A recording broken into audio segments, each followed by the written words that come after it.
Hello നമസ്തേ. അതെ, ഒരു കാര്യം പറയാനാണ് വന്നത്. ഇന്നലെ ഞാൻ ഏഷ്യൻ കടയിൽ പോയപ്പോൾ ഒരു സ്പെഷ്യൽ ആയിട്ടുള്ള ഒരു സാധനം ഞാൻ വാങ്ങിച്ചു ഗൈസ്. അതൊന്ന് കാണിക്കാമെന്ന് വിചാരിച്ചു. അതായത് എന്നെ സംബന്ധിച്ച് ഇത് ഭയങ്കര സ്പെഷ്യൽ ആയിട്ടുള്ള ഒരു സാധനമാണ്. ചെറുപ്പത്തിലേക്ക് ഇത് കഴിക്കാനായിട്ട് കൊതിച്ചിരുന്നിട്ടുണ്ട്. നമുക്ക് കിട്ടത്തില്ല. എവിടെയെങ്കിലും ഒളിച്ചായിരിക്കും ഈ സംഭവം വീട്ടിൽ വെക്കുന്നത്. അപ്പം ഈ ഒരു സാധനം ചില ആരോഗ്യ പ്രശ്നങ്ങളൊക്കെ വരുമെന്നുള്ള ആ ഒരു ബേസിസിലാണ് നമുക്ക് തരുമല്ലാത്തത്. പക്ഷേ നമ്മൾ കട്ടെടുത്ത് കഴിക്കുമായിരുന്നു കേട്ടോ.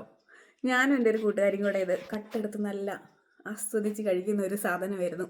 അതിപ്പം നമുക്ക് സ്വന്തമായിട്ട് വാങ്ങിച്ച് കഴിക്കാം ഗൈസ്. എന്താണെന്നറിയോ? ഇതാണ് അതിൻ്റെ കവർ. ടാമറിൻഡ്, അതായത് വാളംപുളിയും ഉപ്പും കൂടെ ഇതാ ഇങ്ങനെ കവറിൽ മേടിക്കാൻ കിട്ടും. അപ്പോൾ ഞാൻ ഇന്നലെ ഏഷ്യൻ കടയിൽ പോയപ്പോൾ ഇത് അവിടെ ഇരിക്കുന്നു. ഞാൻ ഒട്ടനെ ചാട്ടിയെടുത്ത് ബാസ്ക്കറ്റിലേക്ക് ഇട്ടു. ഇത് മൊത്തം ഞാൻ കഴിക്കും ഗൈസ്.